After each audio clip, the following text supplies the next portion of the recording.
ચેતુસ kitchen.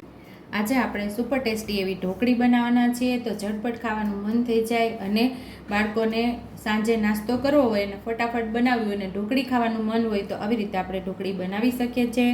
તો અહીંયા આપણે જેટલી છાશ લીધી છે ને એટલો જ ચણાનો લોટ લીધો છે। અહીંયા 2 ઝીણા ઝીણા મરચાં સુધારી લીધા છે અને 1 ઇંચ આદુનો ટુકડો આપણે ખમણી લીધો છે અને મસાલિયાની અંદરથી જે મસાલાની જરૂર પડશે એનો ઉપયોગ કરશું।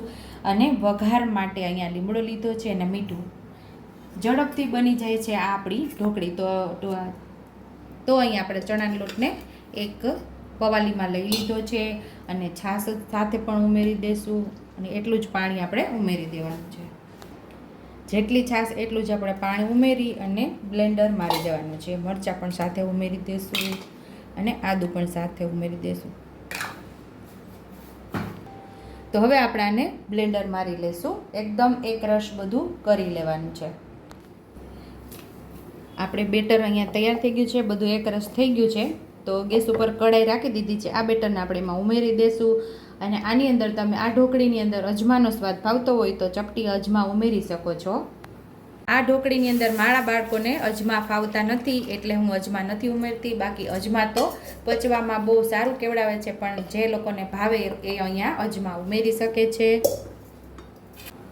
અહીંયા સ્વાદ મુજબ આપણે મીઠું ઉમેરશું।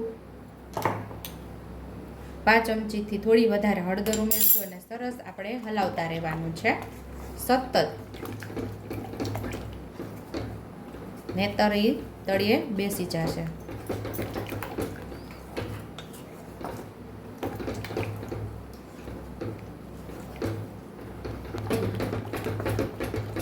જો આમ સતત આપણે હલાવતું રહેવાનું છે। એ ધીરે ધીરે ઘટ થતું જશે અને આપણે ગેસની ફ્લેમ મીડિયમ રાખેલી છે, એ ખાસ ધ્યાનમાં રાખજો। ફાસ્ટ ગેસ ઉપર કરવાનું નથી।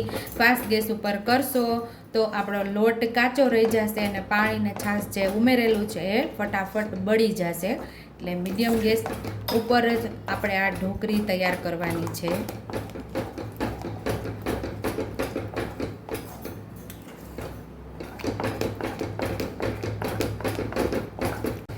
જેમ જેમ એ પાકતું જશે એમ ઘટ જેવું થતું જશે અને એકદમ શીરા જેવું થઈ જાય ને ત્યાં સુધી આપણે આને હલાવતું રહેવાનું છે।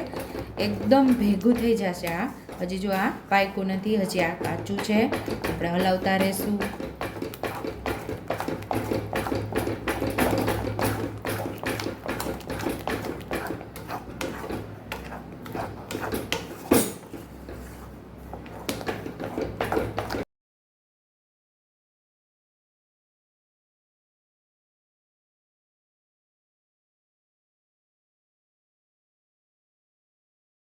તો શીરાની જેમ એકદમ ઘટ થવા લાગ્યું છે। તો અહીંયા આપણે 2 થી 3 ચમચી જેટલું તેલ ઉમેરી દઈશું। એકદમ શાઇની ઢોકળી આપણી તૈયાર થશે। હવે એને મિક્સ કરી દેવાનું છે એટલે આ બધું આપણે કઢાઈની અંદર જે ચોટેલું છે એ કઢાઈ પણ છોડી દેશે।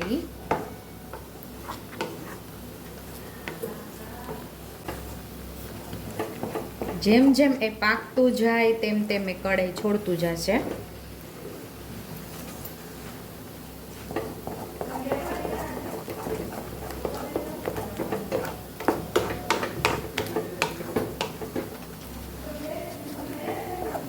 આ ઢોકળી 10 થી 15 મિનિટની અંદર રેડી થઈ જાય છે, કારણ કે ધીમા ગેસ ઉપર આપણે કરતા હોય એટલે।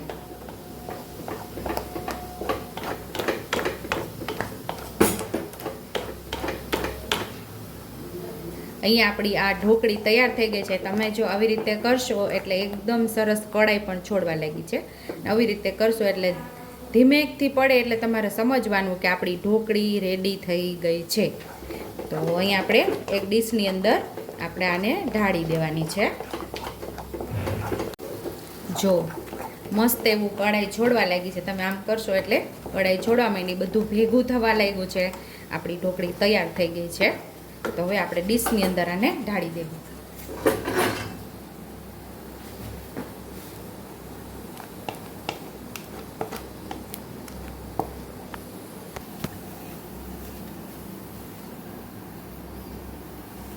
પાથરી દેવાનું છે, પછી ઠંડુ થવા દેશું એને આપણે।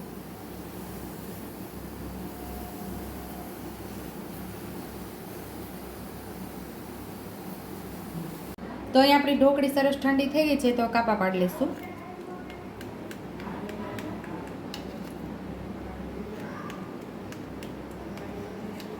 આ ઢોકળીને તમે બાળકોના લંચ બોક્સમાં પણ આપી શકો છો, સાંજના નાસ્તામાં પણ આપી શકો છો.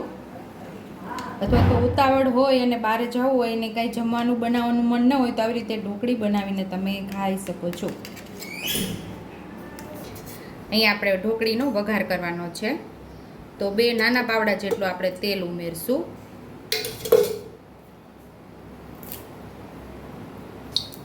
તો અહીં આપણું તેલ ગરમ થઈ ગયું છે, તો અડધીથી થોડી વધારે રાઈ ઉમેરશું, એટલે કે નાની ચમચી જેટલી આપણે રાઈ ઉમેરેલી છે. થોડું આપણે જીરું ઉમેરશું, મીઠા લીમડાના પાન ઉમેરી દઈશું.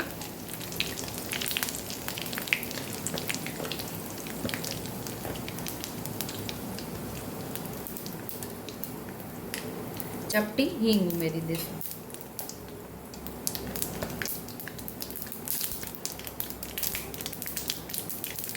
અહીં આપણે ઢોકળીને ઉમેરી દઈશું.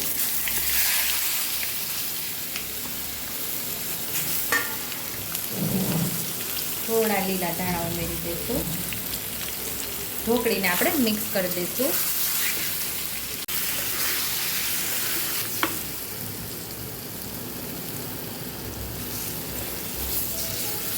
તો અહીં આપણે ઢોકળીનો વઘાર કરી લીધો છે, મસ્ત એવો ઢોકળી થઈ ગઈ છે તૈયાર. અને હવે આપણે બાળકોને નાસ્તામાં આપવા માટે તૈયાર છે, તો સર્વિંગ પ્લેટની અંદર બાળકોને સર્વ કરી દઈશું. તો ટેસ્ટી એવી આપણી ઢોકળી તૈયાર છે. તમને આની અંદર નાળિયેરનું ખમણ ફાવતું હોય તો આની ઉપર નાળિયેરનું ખમણ ઉમેરી અને પણ ખાઈ શકો છો. જો તમને મારી રેસીપી પસંદ આવી હોય તો મારી રેસીપીને લાઈક કરજો, શેર કરજો, સબસ્ક્રાઈબ કરજો, હાઈપ કરજો, બેલ આઇકોને દબાવતા ભૂલતા નહીં અને કમેન્ટ બોક્સમાં કમેન્ટ કરજો કે મારી રેસીપી કેવી લાગી. તો આવજો.